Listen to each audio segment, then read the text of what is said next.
This is a fan-generated show. If you would like to support us, please go to jamieglazov.com and also don't forget to subscribe to our YouTube channel. All your support is greatly appreciated. Good evening. Welcome to the Glazov Gang. Tonight, the entrapment of Michael Flynn. Backed by popular demand, Daniel Greenfield, the editor of the blog The Point at frontpagemag.com and a Shillman Fellow at the David Horowitz Freedom Center. Daniel, an honor to have you back. Very much my honor. Thank you. You want to give us an update on the hat before we begin? Well, the hat was rescued at the last minute from a perilous situation involving the Los Angeles wildfires. We just got it out of there by the last scrap of thread at the very last second. Okay. Yeah, I'm going to leave that alone maybe for another segment, but I'm happy that everything's okay. Okay. So Daniel, this witch hunt against the Trump administration and this witch hunt against Flynn, everything that's happened, this is just crazy, bizarre, vicious stuff. You're covering it brilliantly at The Point, at Front Page Magazine. Let's just begin with a few facts here, as you show in your profound and powerful articles. Daniel, the stuff that they found out about Flynn and caught him lying, which he could have told the truth about, has absolutely nothing to do with what this investigation is supposed to be about, correct? None of the charges, none of the four people charged in this investigation have been charged for anything having to do with the Russia collusion thing. So this investigation is just a free-rolling witch hunt in which they get somebody on anything, and the theory is they're flipping him to get to somebody else. But as Andrew McCarthy, among others, have pointed out, what they're charging them with really has no useful bearing in any future investigation. And two people so far, Flynn, have been charged with lying to the FBI. And obviously lying to the FBI is not a crime if you're, say, Hillary Clinton or Huma Abedin or one of their associates, and they had no trouble lying to the FBI in ways that were easily disprovable. And, back then when FBI Director Comey testified about that, he said, and I'm paraphrasing here, people just have different recollections. Well, Flynn wasn't allowed different recollections. George Papadopoulos was not allowed different recollections. So when it comes to Hillary and her associates, they're allowed different recollections of the facts. Trump associates are not allowed different recollections of the facts. So this is very much about nailing people around Trump on anything at all. Right. And so there is no real specific crime that Mueller has pinpointed or found committed by Trump campaign officials.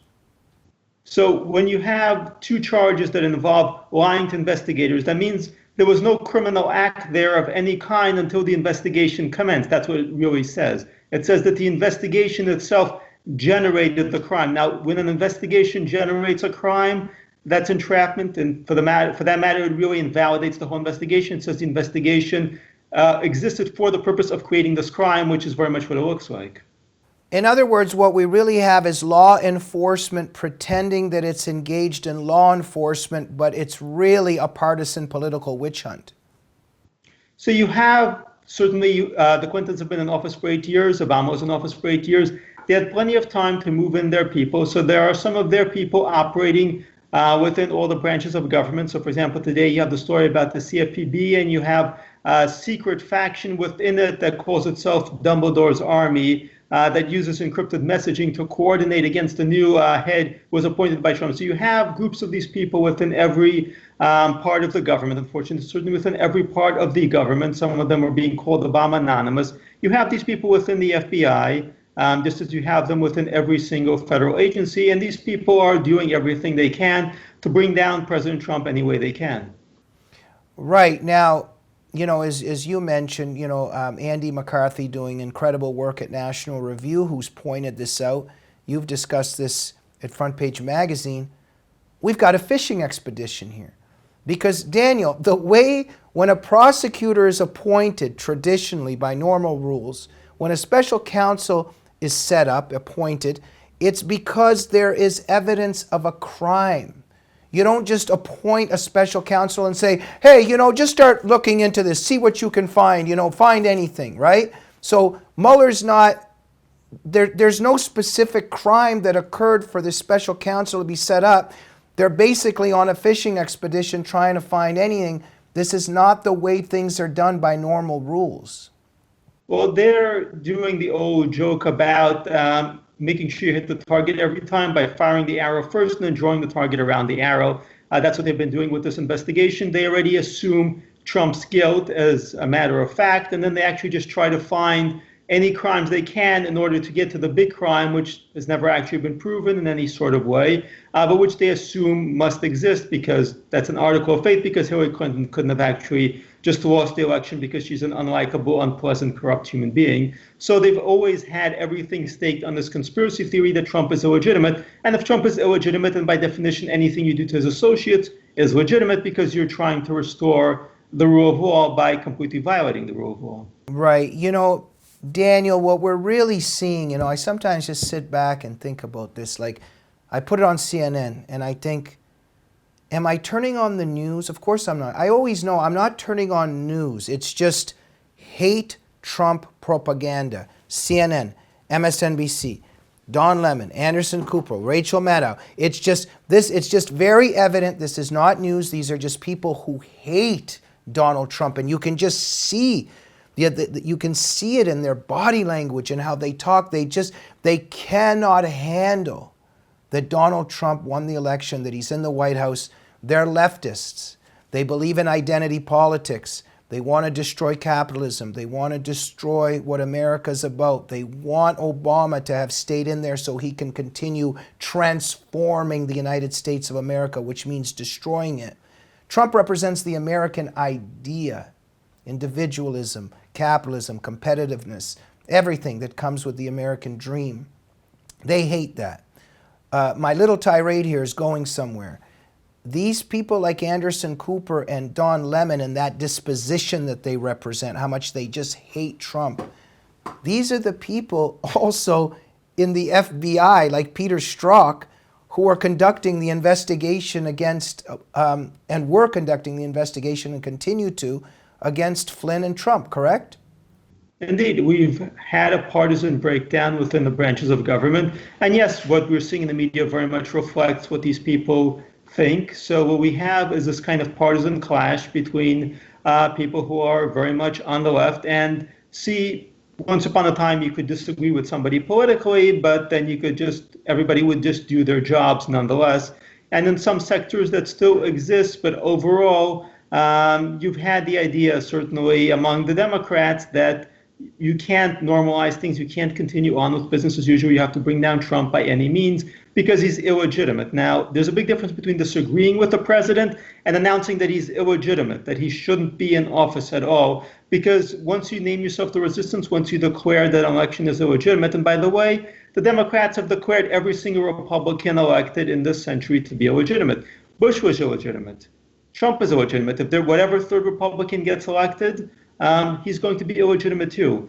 And once you declare that a president is illegitimate, that you're the resistance, and you can do anything possible to take him down, you're no longer bound by process and procedures and the law. You just have to do anything you can, and that is what we're seeing here. We're seeing that in the media. We're seeing this kind of ridiculous North Korean propaganda on CNN, as you mentioned. Their latest attempt to attack Trump's speech on Jerusalem, for example, was to claim that he slurred the speech, and this was the same network that ran major news stories about, is Trump afraid of stairs, and about a dog whose ear is shaped like Trump. So this is the kind of level of journalism we're dealing with here. And it pervades all of government because they're driven by the same idea that Trump is illegitimate, that he needs to be destroyed, and they're constantly enmeshed in the cycle of hatred in which they read the news and they get very angry and infuriated at Trump, and then they try to do something about it. And when what they're doing doesn't succeed, they get even angrier. So there's this cycle of hatred, very much like among Muslim terrorists. Well, of course Trump is illegitimate, just like Father Popiełuszka was illegitimate, who died at the hands of the Polish secret police. Just like the Kulaks were illegitimate for not wanting maybe to give up their private little farm or their cow. Or like Andrei Sakharov was illegitimate, or like Armando Valadares was illegitimate. Anybody that's in the way of constructing this leftist utopian paradise is illegitimate. Yeah, that's very much so. The left attaches legitimacy to ideological complicity. So once upon a time, we had this kind of idea, the Constitution, the process, the rule of law, things we can all agree on. Now there's nothing we can really agree on because to the left, if you're on the left, you're good. If you're not on the left, you're horrible. And this is why they've been having so much trouble processing things like the Harvey Weinstein thing, Conyers, Franken, because if you're on the left, you're supposed to be automatically a good person. How can you possibly be on the left and be a bad person? The two things are not supposed to combine because automatically all you don't need the Constitution, you don't need any kind of morality, you don't need any kind of right and wrong, you just need to be on the left. And if you're not on the left, you're by definition evil. Absolutely. So Daniel, the title of our show, let's get to this specifically now, the entrapment of Flynn. So look, Flynn lied about something we know he could have told the truth about. Why he did that, we don't know completely. You know, I think it's got a lot to do with that the left makes all this noise about Russians, Trump officials, Russians, Trump officials. They make all of this noise, and I think they might have got Flynn to be a bit paranoid. He didn't have his lawyer there. I'm going to let you get to that. But before you do, so let's look into this here. The FBI is eavesdropping. Trump's officials are eavesdropping. They've got this whole surveillance going on of Trump officials. I'm not even sure if that was legal and what's going on there. They know what Flynn was talking about with Kislyak. They know he spoke to Kislyak. They know what he discussed. They know nothing that was done or said was wrong, but yet they're asking him about it. Why would they ask about it if they already know what it was about and that nothing was wrong? Indeed. So that the whole point was entrapment. The interrogation itself was just a vehicle for creating the situation where they could get him committing a crime, and the crime was in some way misstating something. Now, the thing is, for us sitting right here, it seems really simple. You're asked something, well, did I do this on Tuesday? Well, think so, or no. But if you're just sitting there hour after hour being interrogated by professionals who know how to push your buttons, who know how to manipulate you, who know how to ask the same question in different ways. And again, this is something that they're specialized in. It's something that they've been doing for maybe 10, 20 years over and over again. Things fall apart. People say things that are untrue. People make up stupid lies. People try to fumble for recollection and they get it wrong. And sometimes people confess to things that they didn't even do. And this is a hard phenomenon to understand from the outside. It's something that's experiential, but it's very much real. Daniel, it's just incredible this, the Trump officials were talking to the Russians. They were talking to the Russians during the transition. And then, it's a transition. Officials of an incoming administration talk to other governments and other government officials. It's done all the time. Till this day, we see Obama going to China talking to the Chinese president. We know how Jimmy Carter was dealing with the Palestinians, how Jesse Jackson was dealing with the North Koreans. Look at what the Obama officials were doing during the transition when they were coming in. This is all standard stuff. Nothing was wrong that happened here. Yeah, the bottom line is Flynn is not being charged with lying about a crime. He's being charged with lying about a completely illegal act, an act that was normal, an act that even the Mark Toner, was the Obama State Department spokesman, came out and said back in the day, we can't actually object to this. This is normal. This is what happens during a transition. And really one of those calls was to a number of Security Council people on behalf of Kushner about a resolution that was coming up at the UN attacking Israel. So this was not something we were going to make a secret channel to the Russians. It was being told we should contact members of the Security Council and urge them to vote no on this resolution. There's no deep secret there. So the bottom line is that they don't actually have an actual crime, certainly not the crime that's the basis for the investigation, which is collusion. All they're delivering is, we're going to get you on something. We're going to get you on something. It might be a parking ticket. It might be you misstated an answer to a question. We're going to get you on something. Yeah, well, they got Cheryl Mills and Huma Abedin lying about the email server case. Oh, but wait, Peter Strzok was overseeing that, so I guess they're not going to be prosecuted for lying, but Flynn will be prosecuted for lying. Daniel Greenfield, all good things must come to an end. We just have a little bit of time left. You have made it very clear that the real crime is not Donald Trump and anything he did. Nothing that Michael Flynn really did. It's this investigation by Mueller. And there needs to be an investigation of this investigation.